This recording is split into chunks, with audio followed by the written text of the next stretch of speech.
শীতের পালং শাক দিয়ে একবার নরম তুলতুলে এইরকম পালং পরোটা বানিয়ে দেখুন। এত সুন্দর হবে, না খেলে বিশ্বাসই করবেন না। এত সুন্দর স্বাদ হবে, শুধু শুধু খাওয়া হয়ে যাবে। শীতের একটা দারুণ রেসিপি, একটা নয় 10টা খেতে পারবে। তাহলে নমস্কার বন্ধুরা, নতুন একটা পর্বে আবারও স্বাগত জানাই। আশা করি সকলের আজকের এই রেসিপিটা ভালো লাগবে। আর ভালো লাগলে অবশ্যই করে লাইক ও সাবস্ক্রাইব করে দেওয়ার অনুরোধ রইল।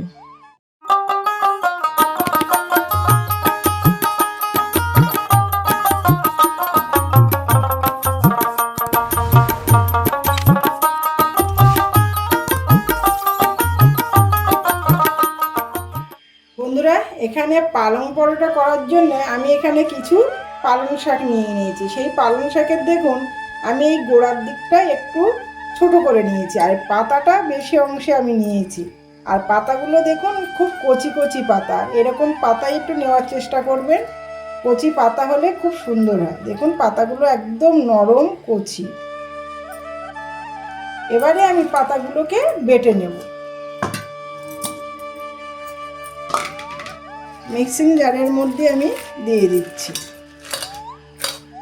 পালং পাতাগুলো সব দিয়ে দিয়েছি, তার সাথে দিয়ে দিচ্ছি 1 ইঞ্চি আদার টুকরো, আর দিয়ে দিচ্ছি 2টো কাঁচা লঙ্কা। ওই সাথে দিয়ে দিচ্ছি 1/2 কাপ পরিমাণে জল, নর্মাল জল। এবারে আমি এটাকে পেস্ট করে নিয়ে আসছি। পালং শাকটা সুন্দর করে একটা মিহি পেস্ট করে নিয়ে এসছি। দেখুন কত সুন্দর মিহি পেস্ট হয়েছে। দেখুন এরকম একটা মিহি পেস্ট তৈরি করতে হবে। এবারে আমি এখানে একটা কড়াই বসিয়ে দিয়েছি, কড়াইটা গরম হয়ে গেছে। এবারে আমি এই পালং শাকের পেস্টটা জাস্ট একটু সেদ্ধ করে দেবো, মানে একটু ফুটিয়ে নেব। পুরো পালং শাকের পেস্টটা আমি দিয়ে দিই। পালং শাকটা ফুটে ওঠার আগে আমি সামান্য পরিমাণে একটু লবণ দিয়ে দিচ্ছি, একদম সামান্য পরিমাণে, আর একটু সামান্য পরিমাণে চিনি দিয়ে দিচ্ছি। দিয়ে এবারে পালং শাকটা ফুটে ওঠা পর্যন্ত অপেক্ষা করব।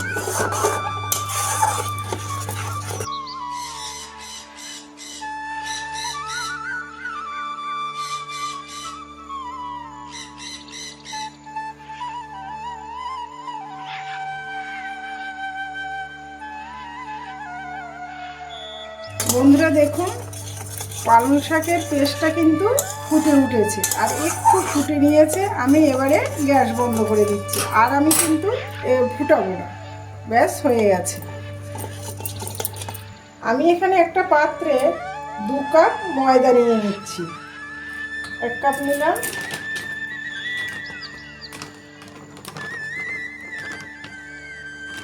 আর 1 কাপ, এই 2 কাপ ময়দা নিয়ে নিলাম। এবারে বন্ধুরা আমি যে মিশ্রণটা বানিয়েছিলাম পালং শাকের পেস্ট, সেইটা এবার এই গরম অবস্থাতেই আমি একটা ছাঁকনির সাহায্যে ছেঁকে আটাতে দেব, এই ময়দাতে দেব। পুরোটাই ঢেলে দিলাম। এবারে এই একটু উষ্ণ গরম অবস্থায় থাকতে থাকতে দিতে হবে, তাহলে কিন্তু ময়দার ডোটাও সুন্দর হবে। আর এরকম করে ছেঁকে দিলে হবে কি, এই পালং শাকের যদি কোনো রকম কোনো কিছু লাম্পস থেকে থাকে সেটা এর মধ্যে যাবে না। আর তাহলে কি হবে, ময়দার ডোটা এত সুন্দর সফট একটা ডো তৈরি হবে, সুন্দর একটা ডো তৈরি হবে। আপনারা না ছেঁকেও দিতে পারেন, অসুবিধা নেই। কিন্তু বন্ধুরা অনেক তো পরোটা খেয়েছেন, এইভাবে একবার এই শীতের সিজনে এরকম কচি কচি পালং শাক দিয়ে একবার এই পরোটাটা খেয়ে দেখুন, মুখে লেগে থাকবে বন্ধুরা। এইভাবে চামচের সাহায্যে আমি পুরোটা একটু ছেঁকে ছেঁকে নিয়ে নেব। সমস্ত পালং শাকের পেস্টটা কিন্তু আমি দিয়ে নিয়েছি। এবারে আমি একটা চামচের সাহায্যে ঘেটে নিচ্ছি, কারণ এটা অনেকটাই গরম আছে। কিন্তু ভালোভাবে চামচের সাহায্যে এটা মেখে নিতে হবে। পুরো পালং শাকটা কিন্তু আমি দিয়ে দিয়েছি। এবার এরকম করে আলতো হাতে এরকম চামচ দিয়ে একটু আগে মেখে নিতে হবে। চেষ্টা করবেন এই পালং শাকের পেস্ট দিয়ে যাতে ময়দাটা মাখা যায়। আর যদি আপনারা আলাদাভাবে জল দিতে চান তাহলে কিন্তু উষ্ণ গরম জল দিতে হবে, কোনো রকম মানে নর্মাল জল দিলে হবে না কিন্তু। এবারে আমি হাতের সাহায্যে ময়দাটা মেখে নেব। অল্প ঠান্ডা হয়ে গেছে, এবারে হাতের সাহায্যে মাখানো যাবে। এরকম করে সুন্দর করে মাখিয়ে নিতে হবে। আর হাতে যদি একটু চিপচিপে লাগে চিন্তা করবেন না, লাস্টে আমরা যেমনভাবে পরোটার ময়দাটা মাখি ঠিক সেইভাবে মাখতে হবে। তেল একটু হালকা তেল দিয়ে পরপর দেখতে থাকুন। বন্ধুরা দেখুন একটু হাতে আমার কিন্তু চিপচিপে একটু লেগে যাচ্ছে, কোনো চিন্তার কিছু নেই। এবারে আমি হাতে একটু 1 চামচ পরিমাণে তেল নিয়ে নিচ্ছি, সাদা তেল দিয়ে একটু ময়দায় মিশিয়ে নিচ্ছি। নিলে কি হবে দেখবেন আমার হাত থেকে সব ছাড়িয়ে যাবে এবং ময়দার ডোটাও সুন্দর একটা সফট ডো তৈরি হবে। এরকম করে করে সুন্দর একটা নরম সফট ডো তৈরি করতে হবে। আর এই ডোটা কিন্তু বন্ধুরা আমি দেখিয়ে দিচ্ছি কেমন ধরনের হবে, ভালো নরম করতে হবে, কিন্তু শক্ত ডো তৈরি করলে কিন্তু হবে না। কি সুন্দর কালারটা এসছে দেখুন। দেখুন ময়দার ডোটা কত সুন্দর রেডি হয়ে গেছে। এবারে দেখুন আমি এখনই দেখিয়ে দিচ্ছি কতটা নরম হয়েছে।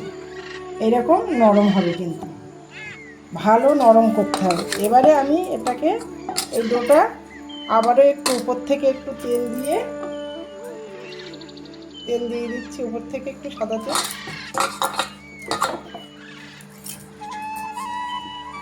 এইভাবে দিয়ে আমি 10 মিনিট রেস্টে রেখে দিচ্ছি। 10 মিনিট রেস্টে রাখা হয়ে গেছে। দেখুন কতটা নরম হয়েছে, আরও দেখুন কি সুন্দর নরম হয়েছে। দেখুন একদম মাখনের মতো হয়ে গেছে, এত সুন্দর ডোটা রেডি হয়েছে। এবারে আবারও একটু ভালো করে হাতে মেখে নেব আর একটুখানি।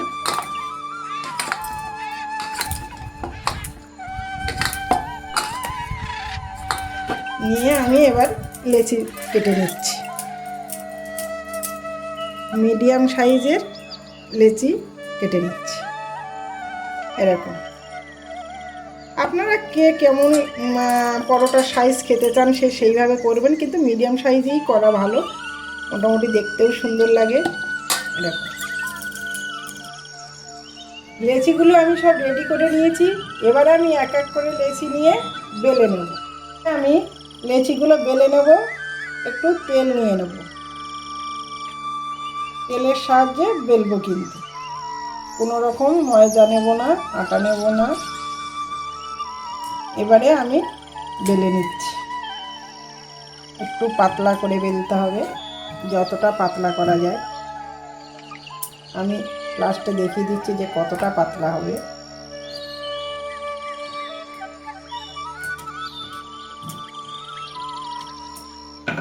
এই দেখুন কতটা পাতলা হয়েছে,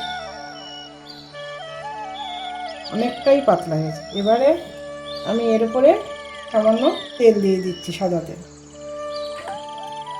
পুরো রুটিটাতে ভালোভাবে এরকম করে তেলটা মাখিয়ে দিতে হবে, পুরো রুটিটা আনা পর্যন্ত ভালোভাবে মাখিয়ে দিতে হবে। দিয়ে এর উপরে দিয়ে দিতে হবে কর্নফ্লাওয়ার।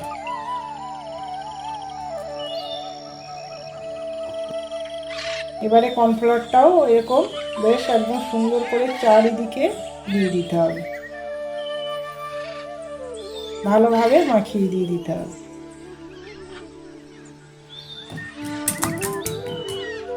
এবারে একটা ছুরির সাহায্যে আমি কেটে নিচ্ছি, একদম সরু সরু, যতটা সরু করতে পারেন।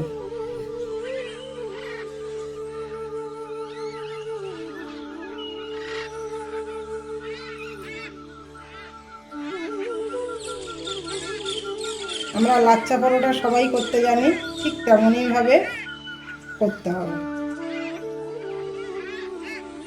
যতটা সরু করবেন ততটাই ভাঁজ কিন্তু বেশি ভালো হবে। এবারে আস্তে আস্তে একদিক দিয়ে তোলা শুরু করতে হবে, এরকম করে একের পর এক এইভাবে তুলে দিতে হবে। খোলা হয়ে গেল। এবারে আপনার যেদিকে সুবিধা হবে সেইভাবে আপনি নিয়ে আসবেন, নিয়ে এসে ধরে নেবেন, নিয়ে একটু টেনে লম্বা করবেন, এরকম টেনে একটু লম্বা করবেন। তারপরে এক মাথার দিক দিয়ে এরকম ঘোরাবেন, এরকম ঘুরিয়ে ঘুরিয়ে ঘুরিয়ে ঘুরিয়ে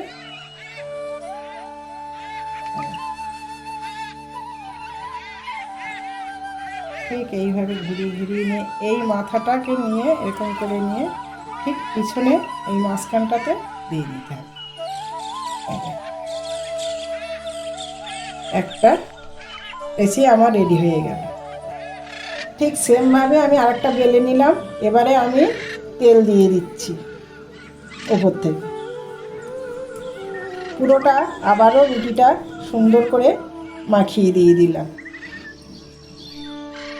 আবারও দিয়ে দেব কর্নফ্লাওয়ার, চারিদিকে ছড়িয়ে ছড়িয়ে দিয়ে দিতে হবে। আবার হাতের সাহায্যে আপনি চারিদিকে পুরোটা রুটির কানা পর্যন্ত একদম ধরে ধরে দিয়ে দিতে হবে। এই তেল আর এই কর্নফ্লাওয়ারের জন্য কিন্তু লেয়ারটা ভালো আসে। এবারে আমি ছুরির সাহায্যে কেটে দিচ্ছি, যতটা সরু সরু করে কাটা যায়।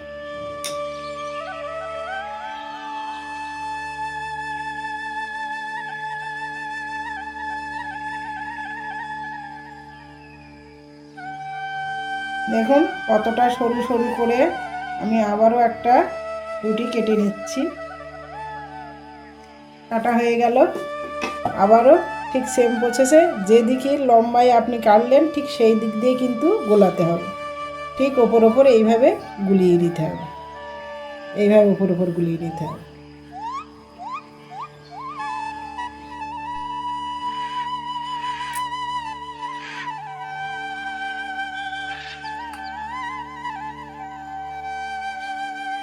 কতগুলো পার্ট বেরিয়েছে দেখুন।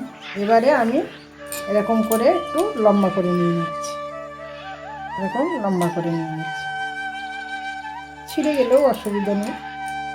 এবারে এক মাথার দিক দিয়ে গোলানো শুরু করব।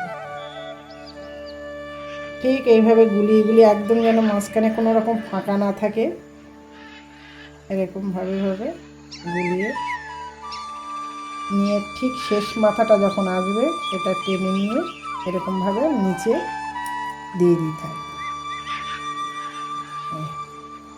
দেখুন কি সুন্দর, এখন এই লেয়ারটা কতটা বোঝা যাচ্ছে দেখুন। এইভাবে সবগুলো আমি রেডি করে নিচ্ছি এই লেচিগুলো। এবারে আমি পরোটাগুলো বেলে নেব। একটু হাতের সাহায্যে এরকম করে করে চেপে চেপে দেব। প্রথমে এরকম প্রথমে একটু চেপে চেপে দিতে হবে, দিয়ে এবারে বেলনের সাহায্যে আলতো হাতে বেলে নিতে হবে। এবারে কিন্তু আমি আর অত পাতলা করব না, সে কতটা পাতলা করছি আমি দেখিয়ে দিচ্ছি আপনাদের। দেখুন এর এখনই ছাড়িয়ে ছাড়িয়ে যাচ্ছে কিন্তু।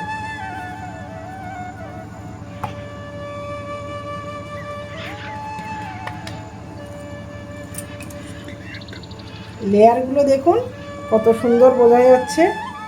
এই জন্য আলতো হাতে কিন্তু বেলতে হবে, বেশি চাপ দিয়ে বেলা যাবে না। দেখুন আমি কতটা মোটা রেখেছি আপনাদের দেখাচ্ছি। দেখুন একটা বেলা আমার কিন্তু হয়ে গেল। কতটা লেয়ার বোঝা যাচ্ছে দেখুন, পুরো লেয়ারগুলো পুরোটা বোঝা যাচ্ছে। এই দেখুন আমি এগুলো কিছুটা বেলে নিয়েছি। এবারে আমি সবগুলো বেলে নিয়ে ফিরে আসছি। সবগুলো লেয়ার দেখুন কত সুন্দর বোঝা যাচ্ছে, প্রত্যেকটা পরোটার লেয়ারগুলো সুন্দর বোঝা যাচ্ছে। পরোটাগুলো বেলে নিয়েছি। এবারে আমি এক এক করে ভেজে নেব। এখানে একটা তাওয়া বসিয়ে দিয়েছি, তাওয়া গরম করতে দিয়ে দিয়েছি। প্রথমে মিডিয়াম আছে ভাজতে হবে, অল্প অল্প এপিট ওপিট করে ভাজতে হবে। প্রথমে কোনো রকম তেল দেওয়ার দরকার নেই। কালারটা সুন্দর সবুজ কালার এসছে, একদম ন্যাচারাল কালার, কোনো রকম কালার না দিই, এটাই হলো ন্যাচারাল কালার।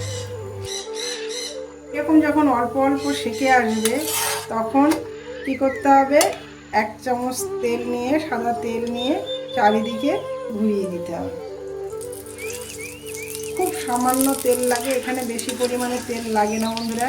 দেখুন আমি তেল দেওয়ার আগের থেকেই কিন্তু লেয়ারগুলো কিন্তু বোঝা যাচ্ছে। দেখুন এইবার এপিট ওপিট করে ভেজে নিতে হবে তেলের মধ্যে।